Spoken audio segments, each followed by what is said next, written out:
കൂടെ ആരൊക്കെയുണ്ട് എന്നതിലല്ല, ചുക്കാൻ പിടിക്കുന്നയാൾക്ക് കെൽപ്പുണ്ടോ എന്നതിലാണ് കാര്യം എന്ന് വീണ്ടും വീണ്ടും തെളിയിക്കുകയാണ് ടാറ്റയുടെ കാര്യത്തിൽ. രത്തൻ ടാറ്റ എന്ന കരുത്തിൽ പടർന്നു പന്തലിച്ച ടാറ്റയ്ക്ക് ഇപ്പോഴത്തെ യാത്ര അത്ര സുഖമുള്ളതല്ല. ടാറ്റ സൺസ് ഡയറക്ടർ ബോർഡിലേക്കുള്ള നോമിനി ഡയറക്ടറുടെ നിയമനത്തെ ചൊല്ലി ടാറ്റ ട്രസ്റ്റിൽ തർക്കമെന്ന് റിപ്പോർട്ടുകൾ പറയുന്നു. 27 ലക്ഷം കോടി രൂപ മൂല്യമുള്ളതും ഇന്ത്യയിലെ ഏറ്റവും വലുതുമായ ബിസിനസ് ഗ്രൂപ്പാണ് നിലവിൽ ടാറ്റ സൺസ്. ചാരിറ്റബിൾ ട്രസ്റ്റായി രജിസ്റ്റർ ചെയ്യപ്പെട്ട ടാറ്റ ട്രസ്റ്റിന് ഈ കമ്പനിയിലെ എത്രത്തോളം നിയന്ത്രിക്കാനാകുമെന്ന വിഷയത്തിൽ വലിയ ചർച്ച നടന്നതായും ദി ഇക്കണോമിക്സ് ടൈംസ് റിപ്പോർട്ട് ചെയ്യുന്നു. രത്തൻ ടാറ്റയുടെ മരണശേഷം ടാറ്റ ട്രസ്റ്റിന്റെ ചെയർമാനായി നോയൽ ടാറ്റ എത്തിയതിന് പിന്നാലെ 2024 ഒക്ടോബറിൽ പാസാക്കിയ പ്രമേയമാണ് പ്രശ്നങ്ങൾക്കെല്ലാം തുടക്കമിട്ടത് എന്നാണ് റിപ്പോർട്ടിൽ പറയുന്നത്. ടാറ്റ സൺസ് ഡയറക്ടർ ബോർഡിലേക്ക് നോമിനേറ്റ് ചെയ്യപ്പെടുന്ന 75 വയസ്സ് പിന്നിട്ട അംഗങ്ങളുടെ നിയമനമാണ് കുരുക്കിലായിരിക്കുന്നത്. ഇവരുടെ നിയമനം തുടരണമെങ്കിൽ എല്ലാ വർഷവും ടാറ്റ ട്രസ്റ്റ് ഡയറക്ടർ ബോർഡിന്റെ അനുമതി വേണമെന്നായിരുന്നു വ്യവസ്ഥ.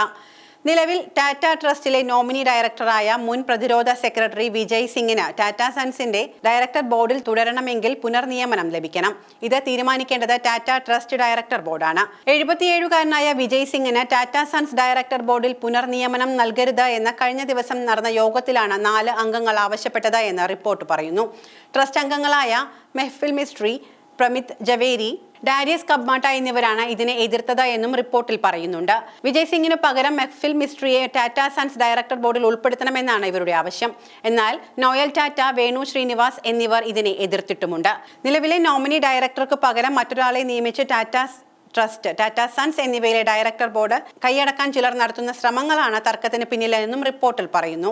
ഇത്തരം ശ്രമങ്ങൾ ടാറ്റ ഗ്രൂപ്പിന്റെ മൂല്യങ്ങൾക്ക് വിരുദ്ധമാണ് എന്നും മുതിർന്ന ഉദ്യോഗസ്ഥർ കൂട്ടിച്ചേർത്തു. പ്രശ്നങ്ങൾക്ക് പരിഹാരമാകുന്നതുവരെ ടാറ്റ ട്രസ്റ്റിൽ നിന്നുള്ള 2 നോമിനൽ അംഗങ്ങൾ മാത്രമാകും ടാറ്റ സൺസിൽ ഉണ്ടാവുക. ഒഴിവുള്ള പോസ്റ്റിലേക്ക് ആളെ കണ്ടെത്താൻ ഏജൻസികളുടെ സേവനം തേടാനുള്ള സാധ്യതയും പരിശോധിക്കുന്നുണ്ട്. വിജയ് സിംഗിന് പുറമെ റാൽഫ് സ്പേത്ത്, അജയ് പിറമാൽ, ലിയോ പുരി തുടങ്ങിയവരുടെ ഒഴിവിലേക്കും ടാറ്റ സൺസ് ആളെ കണ്ടെത്തേണ്ടതുണ്ട്. ടാറ്റ ഗ്രൂപ്പിന് കീഴിലുള്ള Tata Motors, Tata consultancy service, Tata steel, Tata power തുടങ്ങിയ കമ്പനികളെ നിയന്ത്രിക്കുന്നത് പേരന്റ് കമ്പനിയായ ടാറ്റ സൺസ് ആണ്. 1917 ആരംഭിച്ച പ്രൈവറ്റ് ലിമിറ്റഡ് കമ്പനിയാണ് ഇത്. എന്നാൽ ചാരിറ്റബിൾ പ്രവർത്തനങ്ങൾ നടത്തുന്ന കമ്പനികളുടെ ഒരു കൂട്ടായ്മയാണ് ടാറ്റ ട്രസ്റ്റ്. ടാറ്റ സൺസിന്റെ 65% ഓഹരികളും ഈ ട്രസ്റ്റിന്റെ കീഴിലാണ്. അതുകൊണ്ട് തന്നെ ടാറ്റ ഗ്രൂപ്പിന് കീഴിലുള്ള എല്ലാ കമ്പനികളിലേക്കും വരുമാനം ടാറ്റ സൺസിലൂടെ ടാറ്റ ട്രസ്റ്റിലേക്ക് തന്നെ വന്നുചേരും. ചാരിറ്റബിൾ പ്രവർത്തനങ്ങൾക്കായാണ് ഈ വരുമാനം ട്രസ്റ്റ് ഉപയോഗിക്കുന്നത്. ടാറ്റ സൺസിന്റെ ഡയറക്ടർ ബോർഡിലേക്ക് അംഗങ്ങളെ നിയമിക്കാനുള്ള അധികാരവും മുഖ്യ ഓഹരി ഉടമയായ ടാറ്റ ട്രസ്റ്റിനു തന്നെയാണ്.